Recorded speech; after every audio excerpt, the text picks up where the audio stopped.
Hello and welcome to yet another episode of Leadership Satsang. I am your leadership coach, Yukti Kapoor Medvirata, welcoming you for another insightful discussion in the space of leadership and spirituality. Today, I thought let's bring our attention to the importance of spirituality in the space of leadership. So, a lot of people ask me if spirituality is really that practical in today's world. Everybody understands that it's good to be a good person, but is it that practical? Is it possible to operate from your values at all times? How do you bring in that understanding in your day to day challenges? And can you be ambitious if you are spiritual?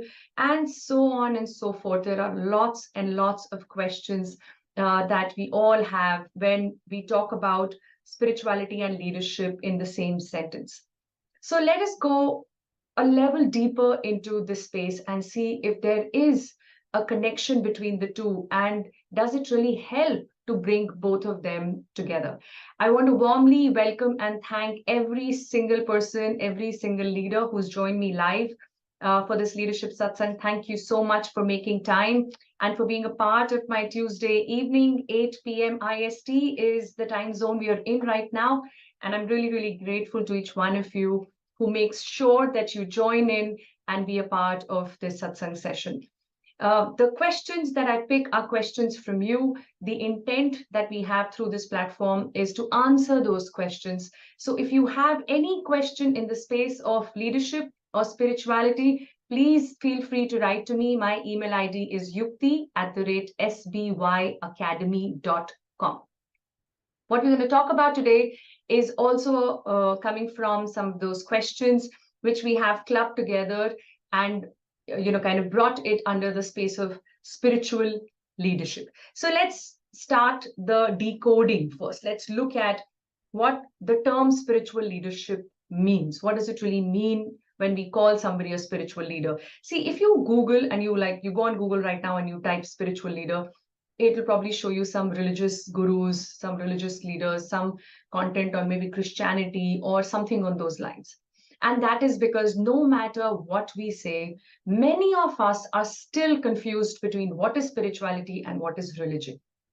Now, spirituality is the reality of your spirit, your consciousness, your soul, your good, your bad, right? It is what guides you as your guiding principles. Hence, spirituality is what connects you with your core values. Now, this is interesting because we as busy professionals, leaders, are not as aware of our core values as we should be. If I were to ask you what are your values, you'll probably give me some nice words like trust, respect, honesty, integrity, etc. But these are just a few value words we are used to sharing when we asked such a question. Core value is levels deeper than just being aware of some value words. What is core value? Your core value is what is a non-negotiable for you, which means if you act against this value, you're not able to sleep well at night. You're probably earning more money in the process, or more fame, or more popularity, or more XYZ, but you're not able to sleep well. You're not happy. Something from within is just not settling down. And that's when you know that you've gone against your core value. The more we practice spirituality, the easier it gets for us to connect with our core value and stay connected with that. What that does for us is it brings in a lot more peace and a lot more clarity on whatever decisions we have to make. When we are clear about what we will do, what we will not do, what is okay, what is not okay, it gives us a lot more peace of mind. Even if it comes at the cost of losing some materialistic benefits. But you know, by the end of the day, that you're feeling good about what you've just done. It just makes you feel that you're a good person. Now, see, I believe that each one of us is a good person. Like, I don't think there are bad people out there. We're probably doing a few things bad for somebody else, but we can't really label anybody as a bad person, no matter how bad a deed they have done. It could be an act which was bad, a behavior which is bad, but We all somewhere have the intent to do good. We all have the intent to help others, add value, be of use, etc., etc., right? Something which is more meaningful than just that one behavior with which we're labeled as bad. Similarly, values are also always good. There are no bad values, right? So if somebody thinks that honesty is their value, does not mean that they don't value trust. If somebody else thinks that integrity is their value, does not mean they don't value service or respect or any other value word that comes to your mind. Having said that, the core value that you have could be different from somebody else's core value. And when you bring in the practice of spirituality, you're able to stay more with these core values. And I'm going to spend some more time on this because this is very, very important. Let's first understand what is spirituality. Then we will see what it does to leadership and why is it important for us as leaders to have a spiritual practice. Now, spirituality is not bound with any ritual, right? You don't have to kind of follow ABC rules to be a spiritual person. Spirituality is also not something that you can claim to be, that I am a spiritual person. A lot of people say that, right? I am a spiritual person. And when you ask them, what does that mean? They'll probably tell you, I go to temple every day, or I go to church or mosque, and I keep fasts. I follow all the religious rituals. I do everything that's expected of me with my clan and among my clan, which clearly is more inclined towards being religious than spiritual. Spirituality is about being connected with your humanity, being connected with your consciousness. That helps you to stay truthful, authentic, and honest to yourself. That is what spirituality truly means. Hence, I call it as the reality of your spirit, the person, that soul, that energy, that consciousness which resides in you, which is what God means to me, right? So as we say, God is in everybody. For me, that just means the voice inside of you that tells you that you're doing something right when you do it right, and that tells you not to go in that direction because it feels wrong, is your God talking to you, your inner voice, your spirit. Connecting with that is what makes life a lot more meaningful.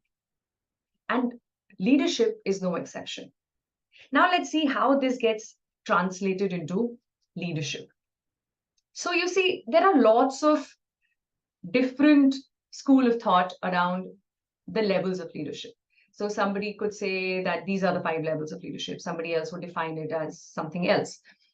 Irrespective of what these levels are, ultimately, the way it flows or progresses from one level to another has a pattern to it. So I'm going to share with you what I understand as the 5 levels of leadership. And I would encourage you to find yourself in these levels as I put them on the screen. See which one do you operate from most of the times. Let me tell you, none of us is at the same level all the time. Different situations and different people help us to understand which level of leadership to operate from.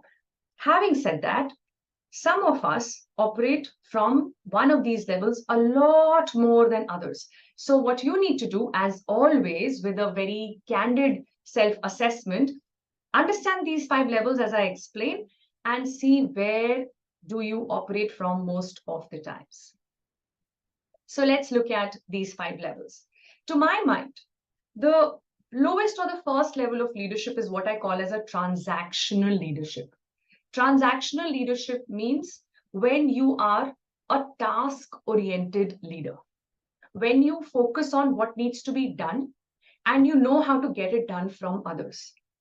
That's when you are able to complete what is expected of you, and you're a transactional leader. So you will not indulge much with what the person is going through, what's happening with them. Your focus is to see what skills are required for this person to do the task they're supposed to do, and what is it that I can do to help them get through with this task, right? So you are with them, equipping them, walking with them, ensuring that the tasks are done as planned.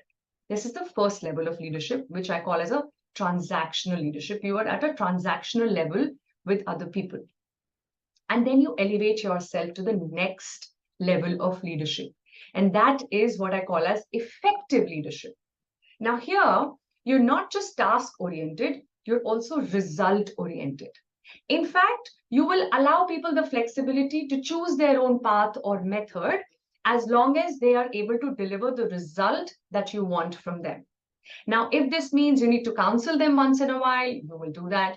If you need to coach them, you will do that. If you need to be a mentor, a manager, all 4 different roles that a leader has to play, an effective leader understands which role to play in which situation with what kind of an individual. So effective leader is somebody who delivers results. Now that looks like a very good level to be at. And yet I would consider it to be just level 2 of leadership. Because when you go beyond this is when you become a spiritual leader.